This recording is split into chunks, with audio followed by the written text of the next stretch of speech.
കുറച്ച് വർഷം മുമ്പ്, ഒരുപാട് വർഷമായിട്ടില്ല, കുറച്ച് വർഷം മുമ്പ് ഇടുക്കിയിലെ ഒരു വലിയ സെമിനാർ, കർഷക സെമിനാറാണ്. അതിനകത്ത് ഇടുക്കി കേരള കോൺഗ്രസിൻ്റെ നേതാക്കളാണ് പ്രധാനമായി അവിടെ. ഇടുക്കി ജില്ലാ പഞ്ചായത്തും അതുപോലെ തന്നെ ഗ്രാമപഞ്ചായത്തുകളും ബ്ലോക്ക് പഞ്ചായത്തുകളും കൂടുതൽ കേരള കോൺഗ്രസിൻ്റെ ആളുകളാണ്. അപ്പോൾ അത് ഒരു ഒഫീഷ്യൽ പരിപാടിയാണ്. ഞാൻ അതിനകത്തൊരു പ്രധാന സ്പീക്കറായിരുന്നു. പിന്നെ മുഖ്യപ്രഭാഷണം ഞാനായിരുന്നു. അപ്പോൾ ഹാള് നിറച്ച് പിന്നെ പഞ്ചായത്ത് രാജ് സ്ഥാപനങ്ങളുടെ ആളുകൾ ഇരിക്കുകയാണ്. വലിയ വലിയ സെമിനാറാണ്, കർഷക സെമിനാർ പോലത്തെ വലിയ സെമിനാറാണ്. അപ്പോൾ ആ സെമിനാറിൽ ഞാനിങ്ങനെ നേതാക്കൾ ഒരു പിടി നേതാക്കൾ സംസാരിച്ചു. ജില്ലാ പഞ്ചായത്ത് പ്രസിഡന്റ് സംസാരിക്കുന്നു, ഞാൻ പേര് പറയുന്നില്ല, സംസാരിക്കുന്നു. അത് കഴിഞ്ഞ് എൻ്റെ പ്രഭാഷണം വന്ന് ഞാൻ വളരെ കൃത്യമായി മഴ മാറുന്നതും കേരളത്തിൽ മഴ കൊണ്ടുവരാൻ പോകുന്ന വേദനകളെക്കുറിച്ച് ഞാൻ വളരെ കൃത്യമായി പറഞ്ഞിരുന്നു. അന്ന് ഉരുൾപൊട്ടൽ വന്നില്ല, ഇങ്ങനെ വ്യാപകമായി വന്നില്ല, പ്രളയം വന്നില്ല, ഒന്നും വരുന്നതിന് മുമ്പുള്ള കഥയാണ് ഞാൻ ഈ പറയുന്നത്. ഒരു 10-15 വർഷം മുമ്പുള്ള കഥയാണ്. അപ്പോൾ എന്നോട് ഞാൻ സംസാരിച്ച് തീരുന്നതിന് മുമ്പ് ഇടയ്ക്ക് കയറി അന്നത്തെ ജില്ലാ പഞ്ചായത്ത് പ്രസിഡന്റും വളരെ പ്രധാനപ്പെട്ട ഒരു നേതാവും, കേരള കോൺഗ്രസിൻ്റെ പ്രധാനപ്പെട്ട ഒരു നേതാവും ചാടിയഴിച്ച് മൈക്ക് പിടിച്ച് വാങ്ങിച്ച് പറഞ്ഞു, സാർ ഇതൊന്നും പറയേണ്ട കാര്യമില്ല, ഇടുക്കിക്കാർക്കറിയാം മാരി ചതിക്കില്ല. അപ്പം ഞാൻ ചോദിച്ചു, മാരി എന്ന് പറഞ്ഞാൽ ആരാ? അത് മഴയാണ്, മഴ ഞങ്ങളെ ചതിക്കില്ല എന്ന് പറഞ്ഞു. ഞാൻ പറഞ്ഞു, മഴ നിങ്ങളെ ചതിക്കില്ല, പക്ഷെ നിങ്ങൾ മഴയെ ചതിക്കും. ഭയങ്കര കയ്യടിയും ബഹളമൊക്കെ ആയിരുന്നു. അത് കഴിഞ്ഞു, വർഷങ്ങൾ വീണ്ടും കഴിഞ്ഞു. ഒരു ദിവസം ഇതേ ജില്ലാ പഞ്ചായത്ത് പ്രസിഡന്റിനെ മറ്റൊരു വേദിയിൽ വെച്ച് കണ്ടപ്പോൾ എൻ്റെ കൈ പിടിച്ച് കുലുക്കി പറഞ്ഞു, സാർ പറഞ്ഞത് അക്ഷരാർത്ഥത്തിൽ സംഭവിച്ചു. കേരളത്തിൽ മഴ വല്ലാതെ കളിക്കുകയാണ്. മഴ കളിക്കുന്ന നാട്ടിൽ തുടർച്ചയായി മഴയും തുടർച്ചയായി മഴ കഴിഞ്ഞാൽ വേനലിൽ വന്ന് വലിയ വലിയ രൂപത്തിലേക്കുള്ള മഴയുടെ വെള്ളമില്ലാത്ത വരൾച്ചയിലേക്കും പോയാൽ, വേനലിലേക്കും പോയാൽ ആ നാടിന് പിടിച്ചു നിൽക്കാൻ കഴിയില്ല. ഒരു മനുഷ്യൻ്റെ ശരീരം പോലെയാണ് ഭൂമിയും. നമ്മൾ ഉച്ഛ്വാസവായു എടുക്കുന്നത് പോലെ, നമ്മൾ ഭക്ഷണം കഴിക്കുന്ന പോലെ, ബാത്റൂമിൽ പോകുന്ന പോലെ, നമ്മൾ എന്തൊക്കെ ചെയ്യുന്നുണ്ടോ ഒരു മനുഷ്യൻ, അതുപോലുള്ള ഒരുപാട് കാര്യങ്ങൾ ചെയ്യുന്നതാണ് ഈ ഭൂമി. വേസ്റ്റ് എല്ലാം കൊണ്ട് കടലിൽ തള്ളുന്നു, വേസ്റ്റ് എല്ലാം അതുപോലെ തന്നെ വേസ്റ്റിനെ ശുദ്ധീകരിക്കുന്നു. ലോകത്തിലെ ഏറ്റവും വലിയ ശുദ്ധീകരണശാല ഈ നമ്മുടെ ഭൂമിയാണ്. എന്ത് വേസ്റ്റ് നമ്മൾ ഭൂമിയിൽ ഇടുമ്പോഴും അതിനെ പ്ലാസ്റ്റിക് പോലുള്ളവ ഒഴിച്ച് മറ്റ് വേസ്റ്റുകളെല്ലാം മാലിന്യത്തെ അതിനെ പല രൂപത്തിലേക്ക് മാറ്റി ശുദ്ധീകരിച്ചെടുക്കുന്ന ഒരു പ്രോസസ്സൊക്കെ ഇവിടെ പ്രകൃതിയിൽ നടക്കുന്നുണ്ട്. അപ്പോൾ അങ്ങനെ നടക്കുന്ന ഈ ഭൂമിയിൽ കേരളത്തിൽ 120 ദിവസമാണ് മഴ ശക്തമായി ഉണ്ടായിരുന്നെങ്കിൽ അതിൻ്റെ രീതി മാറി. കുറഞ്ഞ സ്ഥലത്ത് കുറഞ്ഞ സമയത്ത് വലിയ മഴ. ഇതാണ് പുതിയ മഴ. തിരുവനന്തപുരത്ത് നിന്ന് പട്ടം എന്ന് പറയുന്ന സ്ഥലത്ത് നിന്ന് 5 കിലോമീറ്ററാണ് തമ്പാനൂരിലേക്കുള്ളത്. പട്ടത്താണ് ഞങ്ങൾ ഇത് ചെയ്യുന്നത്. അവിടെ ഞങ്ങൾ മഴ ഉണ്ടോ എന്ന് നോക്കുമ്പോൾ മഴയില്ല. പക്ഷേ പുറത്തിറങ്ങി 1/2 കിലോമീറ്റർ പോകുമ്പോൾ മഴ. തിരിച്ചിന് ഇവിടെ മഴയുണ്ടെന്ന് പറഞ്ഞ് കൊടയും സംവിധാനം കോട്ടും ഒക്കെ ഇട്ടുകൊണ്ടാണ് വണ്ടിയിലൊക്കെ പോകുന്നതെങ്കിൽ, 2 വീലറിലൊക്കെ പോകണമെങ്കിൽ 1/2 കിലോമീറ്ററോ 1 കിലോമീറ്റർ പോകുമ്പോൾ മഴയില്ല. ആ രീതിയിൽ മഴ എന്ന് പറയുന്നതിൻ്റെ മഴയുടെ സ്പിയർ ചെറുതായിട്ടുണ്ട്, മണ്ഡലം ചെറുതായിട്ടുണ്ട്. ഒന്നാമത്തെ വിഷയം. രണ്ടാമത്തെ വിഷയം, ഇൻറ്റൻസീവാണ് മഴ.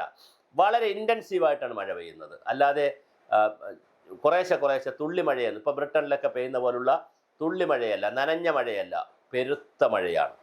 അപ്പോൾ മൂന്നാമത്തെ വിഷയം, കുറഞ്ഞ സമയത്താണ് പെയ്യുന്നത്. ഒരുപാട് സമയമില്ല. തുടർച്ചയായി ഒരു ദിവസം ഇങ്ങനെ സമ്പൂർണ്ണമായി നിന്ന് പെയ്യുന്നതല്ല പാറ്റേൺ. പെട്ടെന്ന് വരുന്നു, പെട്ടെന്ന് കുറയുന്നു. കുമുലോനിംബസ് ക്ലൗഡുകളുടെ, കൂമ്പാര മേഘങ്ങളുടെയൊക്കെ സ്വഭാവത്തിൽ ഒരുപാട് വ്യത്യാസം വന്നിരിക്കുന്നു. മഴ പെയ്യുന്ന കിലോമീറ്ററിന് വ്യത്യാസം വന്നിരിക്കുന്നു. 8-10 കിലോമീറ്ററിനകത്ത് ട്രോപ്പോസ്ഫിയർ എന്ന് പറയുന്ന അന്തരീക്ഷ മണ്ഡലത്തിലെ ട്രോപ്പോസ്ഫിയറിൽ 8 കിലോമീറ്ററിന് 9 കിലോമീറ്ററിന് അടുത്ത് നിന്ന് വന്നിരുന്ന മഴമേഘങ്ങൾ കുറച്ചുകൂടെ ഉയരത്തിലേക്ക് പോകുന്നു. കാരണമുണ്ട്. നമ്മുടെ മലനിരകളുടെ ഇടിച്ചു നിരത്തൽ, പശ്ചിമഘട്ടത്തിലെ നാം തന്നെ ഇല്ലാതാക്കിയ വനങ്ങൾ, ഇങ്ങനെ ഒരുപാട് വിഷയങ്ങളുണ്ട്. ഇത്തരം വിഷയങ്ങളെല്ലാം കൂടി വന്നതുകൊണ്ട് തന്നെ കുമുലോനിംബസ് ക്ലൗഡുകൾക്കും വലിയ വ്യത്യാസമുണ്ടാകുന്നു, അല്ലെങ്കിൽ അതിൻ്റെ പാറ്റേണിൽ വ്യത്യാസമുണ്ടാകുന്നു.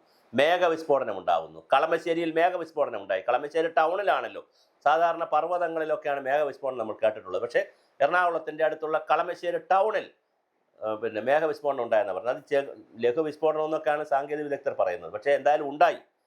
അതുപോലെ തന്നെ ഇടുക്കിയിലും പല സ്ഥലങ്ങളിലും ഇതാ. ഇപ്പോൾ മുല്ലപ്പെരിയാർ ഡാമുമായി ബന്ധപ്പെടുത്തി വലിയ മഴയാണ് അതിൻ്റെ കാച്ച്മെൻ്റ് ഏരിയയിൽ പെയ്യുന്നത്. മാത്രമല്ല മഴ ഇത്രയും വലിയ മഴ പെയ്യുന്നതിനെക്കുറിച്ച് പഠിക്കുവാനുള്ള സാങ്കേതിക വിദ്യകളും വളരെ കുറവാണ്. നമുക്ക് IMDക്കൊക്കെ കുറേ മഴമാപിനികളും റെയിൻ ഗേജുകളൊക്കെ ഉണ്ടെങ്കിൽ പോലും പല ഏജൻസികൾ പല രൂപത്തിൽ പല സമയത്താണ് മഴ എടുക്കുന്നത്.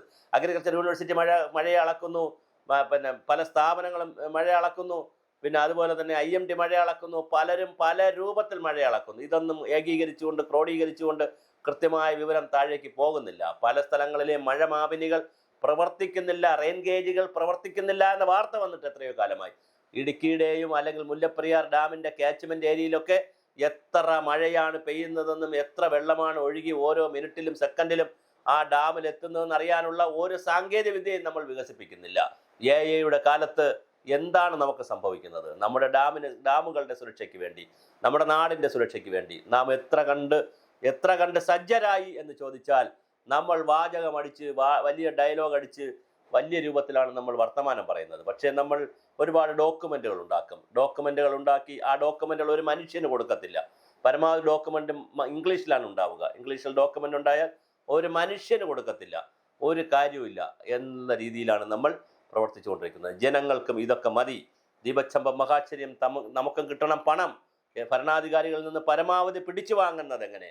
അതിന് ജാതിയെയും മതത്തെയും വർഗത്തെയും വർണ്ണത്തെയും രാഷ്ട്രീയത്തെ പല കഷണങ്ങളായി നിർത്തി ഒരുപാട് ഗ്രൂപ്പ് മാനേജർമാരും ഒക്കെ ഉണ്ടായി എങ്ങനെയും അധികാരം പിടിച്ചു പറ്റി സമ്പത്തടിച്ചുകൊണ്ട് പോകണം, നമുക്ക് കിട്ടണം പണം എന്ന് പറഞ്ഞ് ജനങ്ങൾ നിൽക്കുന്നു. അതിനപ്പുറം നമ്മുടെ നാട്ടിലെ മഴ മാറുന്ന കഥ, മഴയുടെ പാറ്റേണിൽ ഉണ്ടാകുന്ന കഥ, 1 മില്ലിമീറ്റർ 2 മില്ലിമീറ്റർ മാത്രം മഴത്തുള്ളികൾക്ക് കനമുണ്ടായിരുന്ന ഒരു പ്രദേശത്ത് അത് 4 മില്ലിമീറ്റർ ആകുന്നുവെന്ന് മഴയുടെ IMD ശാസ്ത്രജ്ഞൻ പറഞ്ഞിട്ട് മാസങ്ങളും വർഷങ്ങളും എത്രയായി?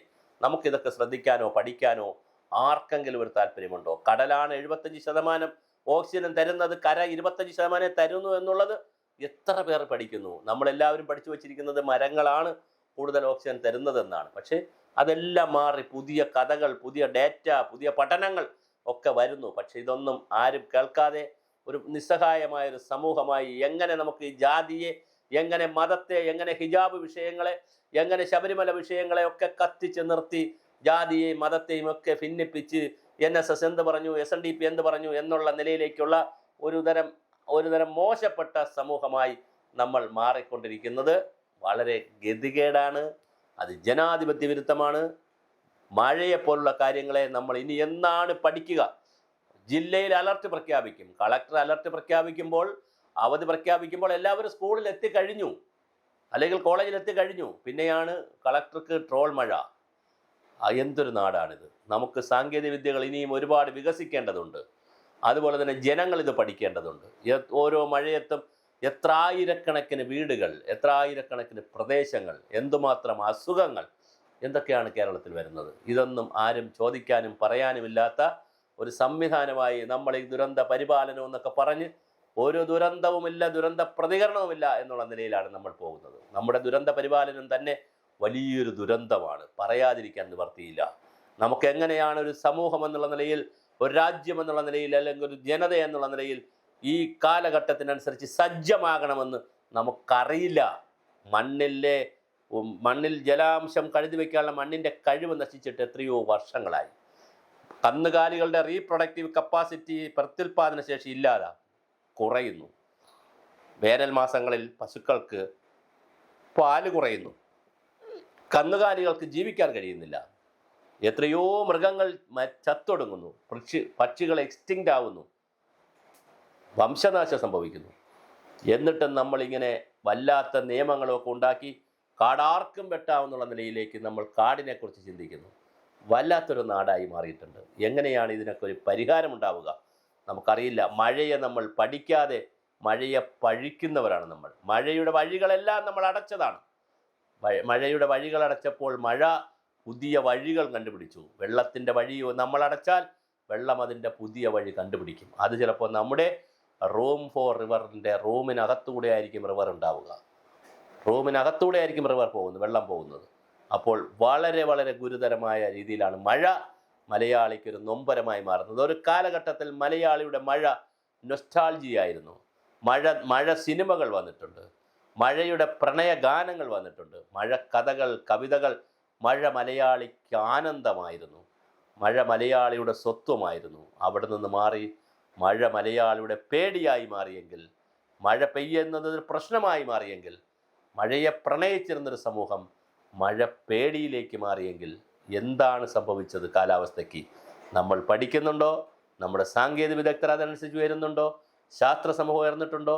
നമ്മുടെ സ്ഥാപനങ്ങൾ അതനുസരിച്ച് മാറിയിട്ടുണ്ടോ? അത്യാധുനിക രീതിയിലേക്ക് നമുക്ക് മാറാൻ കഴിഞ്ഞിട്ടുണ്ടോ എന്നുള്ള ഒരുപാട് ചോദ്യങ്ങളുണ്ട്. ആരെയും കുറ്റപ്പെടുത്താനില്ല.